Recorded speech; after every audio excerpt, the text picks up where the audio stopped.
Men have some things that women don't have, and women have something that men don't have. Yeah. So, hey. Yeah, go ahead. So, I'm listening. So no, when we say equal, we don't mean like, for example, just with a pool table. When two people are equal, we don't necessarily mean that they both have the same skill level. What we mean to say is that they should be seen and treated equally, even though they may not be equal. Does that make sense? Equal in the different parameters of, I'm saying like in a relationship and how they interact with each other. So think about it as a competition. Like in a race, everyone starts on the same line of a race, even though they're not all equal. Some are taller, shorter, stronger, faster. You know what I mean? Yeah. So we want them to be treated equal in that aspect, even though we obviously know that they're not equal in every aspect. No, you can never have. Right. You can never be equal in everything. Right. But we want to give them as much chance and opportunity as possible to be equal. But I'm talking about sexually. I'm talking about like respect, and also we're in regards to what's happening in America with this whole Kavanaugh and the rape allegations and women coming up and saying they were raped too, like 40 years ago, and they didn't know what it was, and no one would believe them, and everyone's like.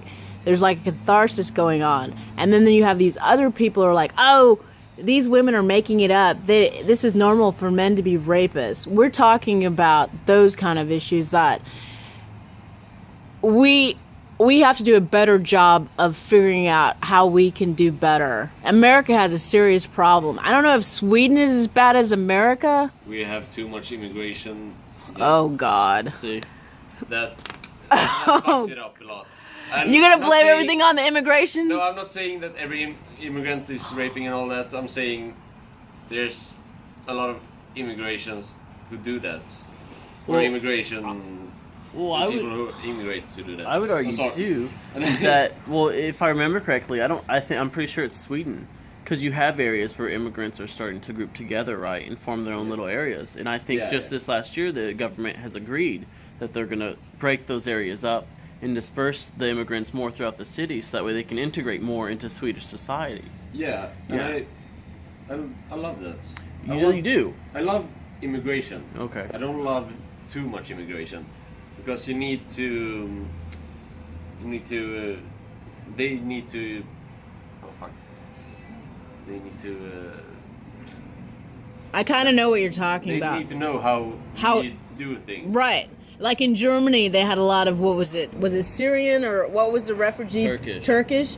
And there was a lot of rape happening. And then they literally were putting up signs, like, pictographs to say that, like, you don't touch women. You know what I mean? Because they were grabbing women at swimming places and stuff like that. Yeah, we have that as well. We have, like, swimming times for women. Right. And swimming times for everyone. Well, I think... In some places, not all. Yeah. But again, it's because there's a lot of rape and all that in. Well, the problem. Or sexual assaults. Well, the problem with Europe is that, one, it focuses on group rights instead of individual rights, which is a huge problem. Two, Sweden, for the most part, and the other Scandinavian countries, and stop me if you think I'm wrong, have had, like, they have great social programs and all these other programs, is because they don't really have diversity. Pretty much everyone looks the same. They're all pretty much the same, and your population size is extremely small, like 10 million. America, about 10 million. 10 million. America has 300 million people. Yeah, and we have true diversity. Yeah. What Sweden is afraid of right now is being supplanted by these new ideas that are so countercultural to them that they don't know any way to respond other than to try and force the people to integrate. America has a great job of integrating people. It might take a generation, but we let that generation happen. Well, that's why though, is I don't know how to address the problems in Sweden, but I know that when I was there, seeing like the gypsies on the street that are sitting there begging for change and stuff like that. Usually Romanians. Romanians, yes, the gypsies. The Swedes don't see them as being down on their luck. They see them as purposely coming in, trying to get money and pretending to be poor. Is that accurate? Yeah. Yeah. And so they're not extending kind of, I feel like, the same olive leaf that they would to someone that was a Swede that was actually down on his luck. Would you agree with that or disagree? America has the same issue, but we actually have real diversity problems here. Yeah. So the immigration or the objections you're seeing to immigration in America is completely different to Sweden, because these people typically, they're not bad. They'll integrate very quickly, and even if they don't, that's what we want. You can look at any of the big Boston has a Little Italy. It has a Chinatown. New York, Little Italy, Chinatown. There are people in New York City that speak Chinese, Mandarin, their whole life without learning English, and they're good citizens. They don't do anything wrong, and we allow them to just do what they want to do. In Sweden, I feel like that would be something that would scare Swedes, is if people continued speaking their own language, had their own cultural identity. I mean, we're a small country, so... Yeah, it's too small to do that, it seems, you know? If you have 1 million people who speaks Portuguese, let's say that, we're like, well, 9th of our population speaks Portuguese. Right. So why... Right. That's gonna fuck it up. And then we have all the Iranians, the Afghanistan, and all that. So there's gonna be a lot of problem with the small country. But and I think a lot of that problem actually rests on America, because Europe typically has been concerned with just Europe, right? Where America has forced Europe now to be part of globalism. And so what you have is you have these countries now that were far from Europe, that Europe never really even cared about, really. These people are actually migrating now, and they're doing so in huge numbers. Yeah. And Europe kind of is having to focus on these people now instead of just Europe. And it's raising concerns that they would rather not deal with. They would rather go back just focusing on Europe. But they've messed up, because if America and some of these other countries, imperialistic companies, I always say companies because it is countries and companies put together, corporations, corporate nations, stay the hell out of other people's country, you wouldn't have so much immigration. That's true, which is why I said America is partly to blame for that, because of globalism. That's the issue, is that America wants globalism. We want these people to come to our country. We want to go to their country. I mean, culturally, America is winning. I would say that Coca-Cola is recognized in every single country of the world. But I don't think that's necessarily a great thing if they're taking their resources. Right, but again, that's a separate issue to that. But America is seen as not necessarily the world, but it's everywhere in the world. These are the things we want. We go to a culture. I think this is why people too have such a hard time understanding cultural appropriation, right? Yeah. It's because in America, everything's American. If you come from China, right, you set up a Chinese restaurant, we like fortune cookies or some other thing, that's American now, right? So you get like Taco Bell. Taco Bell's Mexican, even though it's not Mexican. Right, because we take what we want, we Americanize it, and now it's American. I know, but it's not right. And it's not necessarily good. Well, right, but it's Americans, which is good. But we go back to the dominating other cultures. And that's the rape culture of submission and domination. So it is, but you also have to remember, because people always argue against imperialism, but as bad as it is, imperialism actually does have some good aspects to it. I know, but it does. If you're going to give it the bad, you have to give it the good. For example, several places in, like let's say the Middle East, right? A man commits a crime. He would go in this village, right? He would say, you can't charge me with a crime. I'm from this village. Well, these people would open up the old British Book of Law and say, the law is the law of the land. It's good everywhere here. It doesn't matter if you're from a different tribe. You obey our laws. So you actually get more justice that way. But you're making excuses. It's like I'm not saying they had no business. They had no business in there in the first place. No, but then they forced their will, which is again getting back to rape culture, domination, taking people's resources and forcing them to be something they aren't. I absolutely agree. Culture, do you mean in the world or in the Western? I mean rape culture, as in dominating a group dominating another group, or a person dominating another person. No, imperialism is awful by all means and measures. What we need to find a way to do is to take the good stuff that was left over by imperialism, such as promoting justice, promoting equality, promoting these. But how do you promote justice if you are a perpetrator of slave labor And also, right, yeah. And also, and America ignores that, right? Right. We don't say, oh, like you'll hear people all the time, especially white people in the news. You'll hear them say like, why are you bringing up racism, segregation, all that stuff? That stuff is old. That wasn't me. My grandpa or my dad never owned any slaves. But he's benefiting. And Citibank is still is still benefiting. Citibank is still benefiting from. But what he doesn't understand either is that a black person will be like, old. My grandma went through that. Or right? you're still going through it. Or you're still going through it, right? With a cop shooting someone, right? So white people always try to just brush it under the rug. In well, America you just did about say, imperialism. You kept saying. No, I said imperialism. I said imperialism is bad by all means and measures. But there are some good things that were byproducts of imperialism. Yes, but I'm still saying it's the same dominant and submission culture. Yeah. And I don't... The strongest wins. And as long as you have a system that's integrated in the capitalist economic system, I don't think that'll change, because that's how capitalism is, right? You come in, you take as many resources as you can so you can thrive, and you quash the competition. I know, everything right now is rape. In my mind, it's saying rape. Rape. No. What I mean is, in other words, capitalism is a metaphor for rape. In other words, you take what you want, fuck anybody. It's like, I don't care what you want. I don't care what you think. It's my right to take what I want because I'm dominant. And you see that happening a lot in Africa right now with nations. They have tons of resources, right? Right. And they should be wealthy nations, but they're poor. They're poor because people are sticking their fucking dick in it. And they're poor because of corruption. Because Western countries come in, they say, hey, we would like access to your oil fields. We'll give you some of the profits. And they say, screw the rest of the country. No, but it becomes... Right. The oligarchs or the mob bosses are taking the power and being rich. Yeah. It's like a few people control the wealth of each country. Yeah. Like America has Bezos and all these other people. Mm-hmm.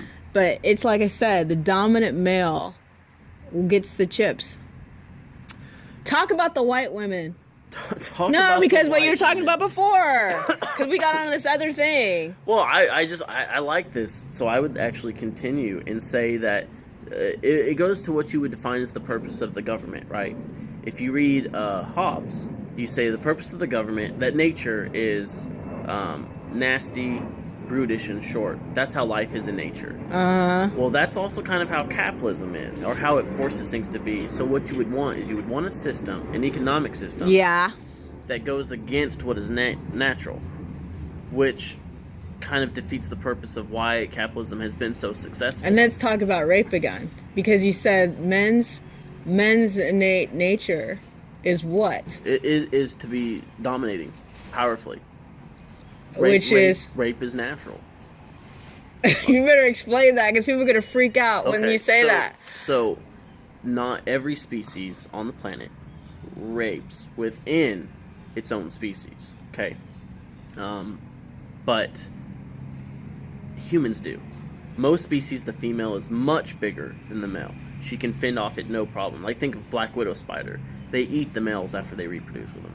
Think of hyenas. They're much bigger than the males, and they have fake penises, faux penises. Think about dogs. The females are almost always larger than the males. I mean, it's just humans just have the unfortunate luck where the men are bigger and stronger than the women. And that's what I mean when I say rape is natural. You don't find rape, as far as I'm aware, in many other species outside of primates. And so talk about the solutions to this. Because these people who are coming out and against these women coming forward and not believing it's not just women being raped, there's men being raped too, and children being raped. That's the thing with the Catholic Church, is that a lot of them are men that these priests have, or they were boys at the time, but they're men now that they have, were predators towards. I mean, the solution to it, obviously, everything needs to be more open. There needs to be more willing to allow people to come forward with these allegations and for them to be taken more seriously. Yeah, but it's not just that, though. But how do you deal with the perpetrators? Well, again, because it is natural, the only way to deal with these perpetrators is for them to have real, immediate consequences to their actions. Otherwise, they won't learn. Think of it like a hot stove. If someone tells you that it's hot and you were to touch it, but it didn't burn you for 5 minutes, you wouldn't learn. You would touch that stove every time someone told you it was hot. But the fact that it is hot and you touch it and it burns you immediately, you learn, you remember. So consequences must be immediate, and they have to be painful. Punitive.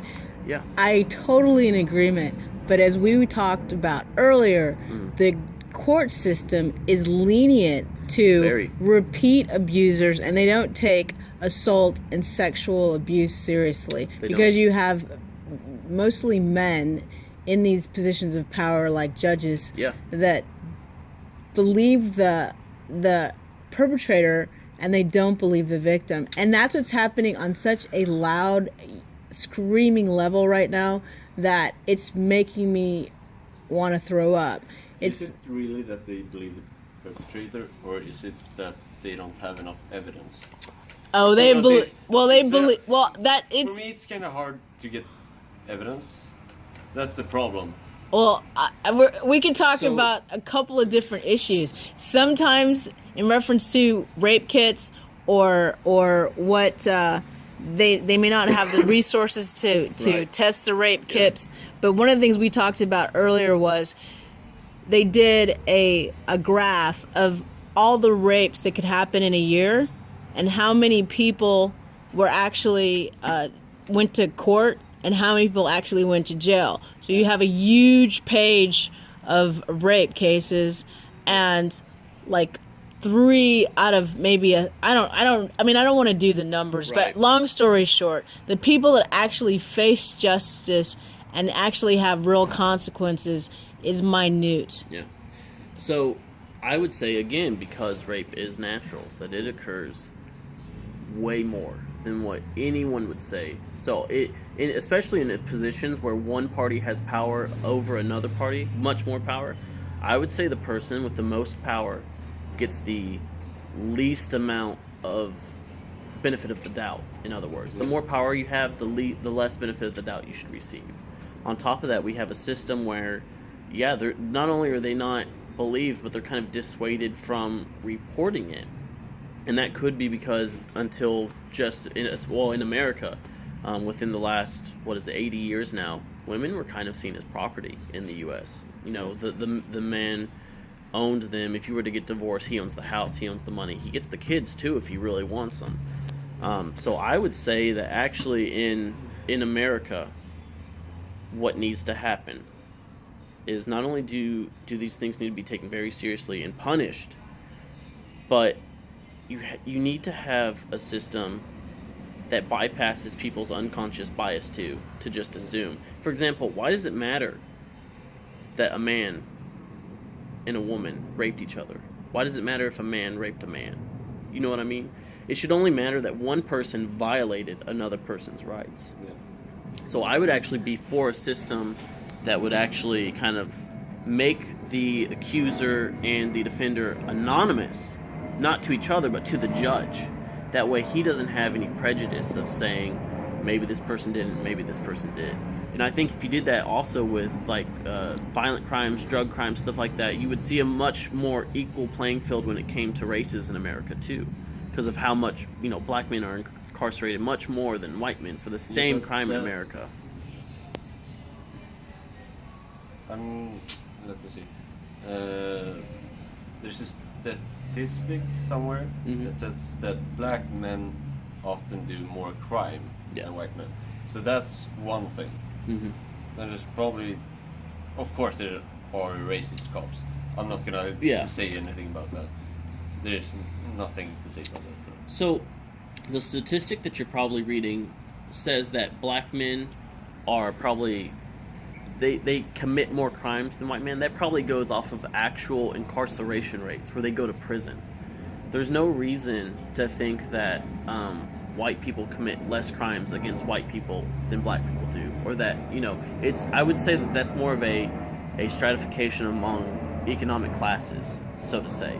But black people are definitely incarcerated more for the same crimes than white people are. The marijuana and drugs, totally. Yeah, so I was actually reading a case the other day. There was a guy who went to jail. He's a felon for a marijuana charge. But he can't get a job in California because he's a felon.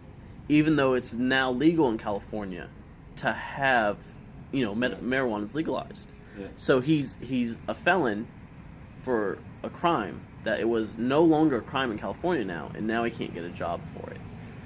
But not only that, if you have racists and misogynists in positions of power controlling who gets incarcerated or who doesn't, or who's able to pay off the judge or the bail or probation to not go to jail. Yeah, exactly. That's what happens. Because one of the prime example was I got a ticket, and I was I don't remember exactly. I don't know if it was the one where I think it was some like stupid ticket, and I noticed that in downtown Los Angeles there was all these people of color in line trying to get, the situation, either pay the ticket or get their court date, blah, blah, blah. And they make it such a bureaucracy that if you miss your court date, you could have, you could have a warrant. You know what I'm saying? Yeah. They make it so difficult. And you got to understand, these people are working people. They can't take off their job. They can't not pick up their kids from school. They got, it's a different thing. And I noticed a lot of white people weren't in line, their lawyers were, because they can pay somebody to be in line for them. Yeah, but people of color, it's gonna be a problem. But the things you can do stuff about is like the racism. You can ban racism actually, because statistics are true. Racism. That's not gonna work.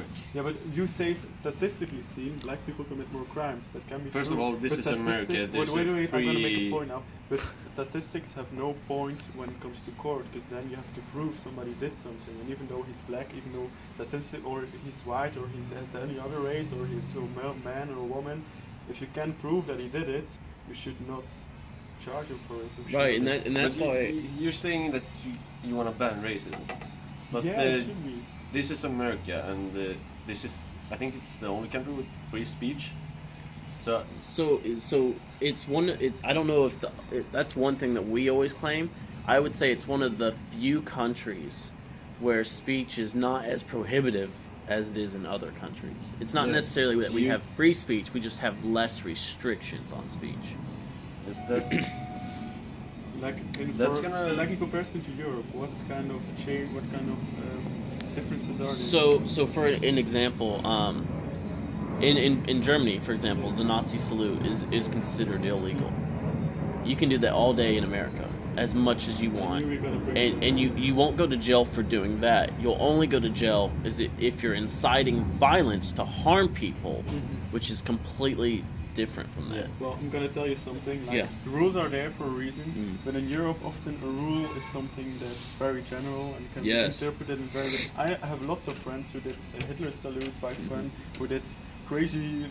Yeah, you could consider it racist, but it's just to make fun of it. Right. It has no aggressive intention. Right. So they're never gonna. You can never go to jail just for a Hitler salute, but it's made illegal so that someone who is actually racist does it in public. They can say, well, you did this and this and this, and this all adds up to this, and then you get a fine, and then you go to jail. So, but how would you tell a judge you were joking that one time you did it? You know what I'm saying? If you did it. So in America, you have to have. No, not you. Not America. It's different. I'm talking about Europe. No, so it's the same in Europe. In America, you have to prove that action led to direct harmful effect to someone. It would be the same way in Europe. If you're just doing it to make, so the context in Europe is what's important, right? Is how you're doing it in the situation you're in. In America, it's more of the result of what you did. Yeah, but it doesn't, and I can just say this as a person of knowledge, not necessarily just with that, but you can have evidence and then they don't care. So we were actually talking about this in the state of Arkansas. There's one crime lab for the entire state. Okay. I don't even know how many people's in the state of Arkansas, but the one crime lab is not big enough for the crimes that are committed for one crime lab to go through all of it. So they prioritize things. So obviously, like, murders get prioritized over like thefts of property, stuff like that. But when it comes to things like rape and situations like that, even where you have proof, in a lot of states we have rape kits, evidence that have not been processed by those labs, just sitting on a shelf somewhere waiting to be processed. And in all actuality, because murders continue to happen, that state will never get around to doing that and to taking those people to court.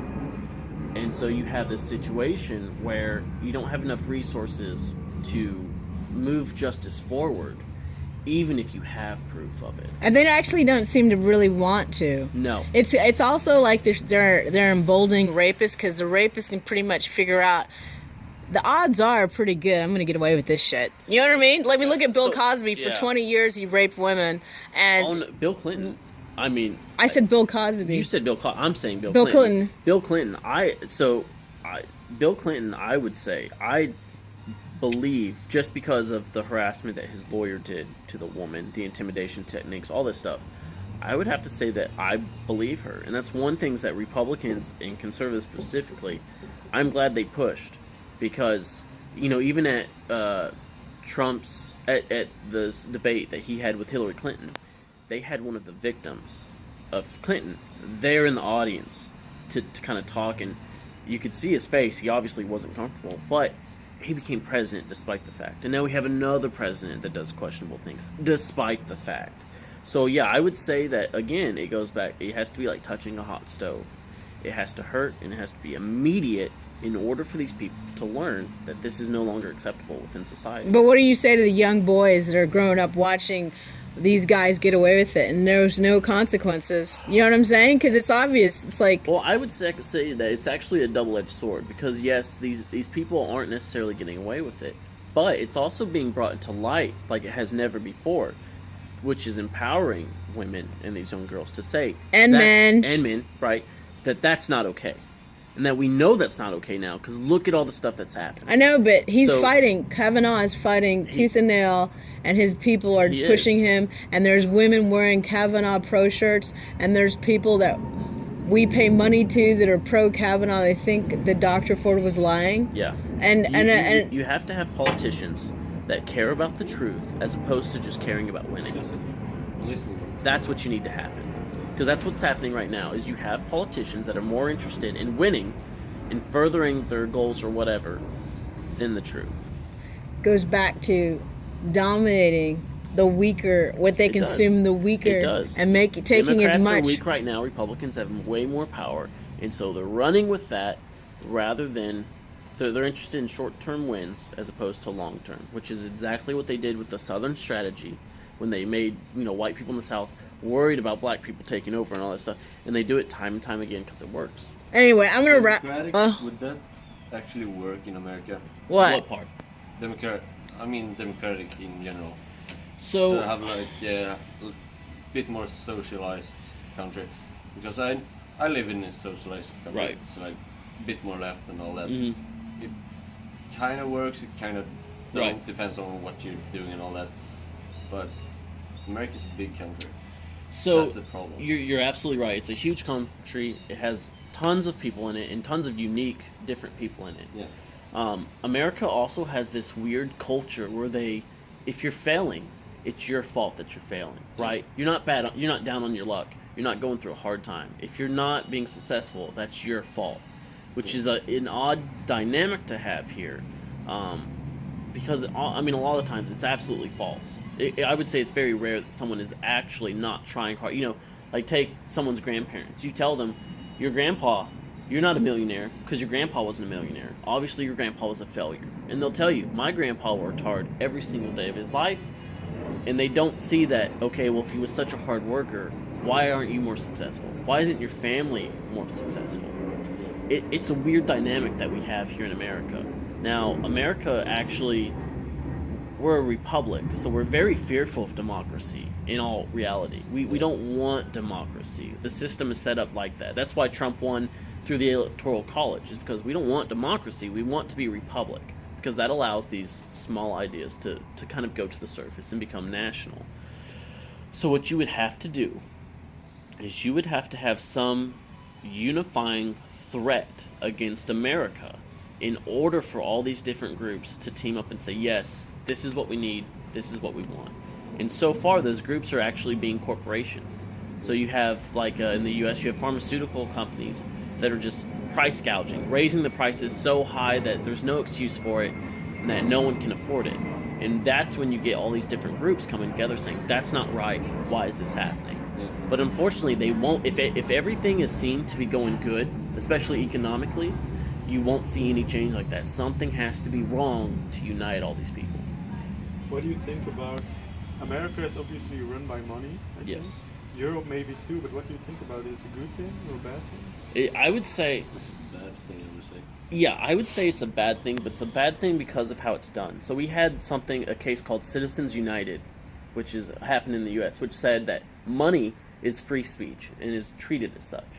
I completely agree with that. Money is definitely free speech. But what you have in America is that because there's not caps on like what people can give to politicians, you basically have the effect of the smaller guy whispering when he gives his money versus a wealthy guy who gives millions and millions of dollars yelling with a megaphone. So money is definitely free speech, but how it's governed right now, it's completely and totally opposite of how it should be. There's no reason why a wealthy man should have more say in politics than a poor individual or a person that's working very hard and just not able to make ends meet. But in America, if you don't have money, you have no value.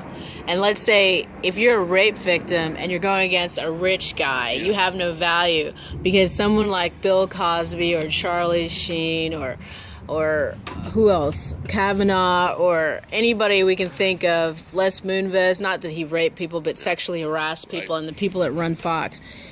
They make money. They make people billions of dollars. Yeah. They've got shareholders that are buying stock. So they don't care about one woman, two women, three women, 10 women. The Catholic Church makes billions of dollars off of people brainwashed. So they don't care about millions of kids being raped for decades and keeping it quiet. And they don't, like, justice will not happen because the rich care about being rich and keeping their coffers full. Yeah. Well, again, I would say too that that's why a system of justice where there's more anonymous to where. Yeah, so let me give Belgium as an example here. Sure. Belgium is pretty democratic. You can go from nobody going to politics, like in your own city or your own village, in your city, then provincial, like in a province.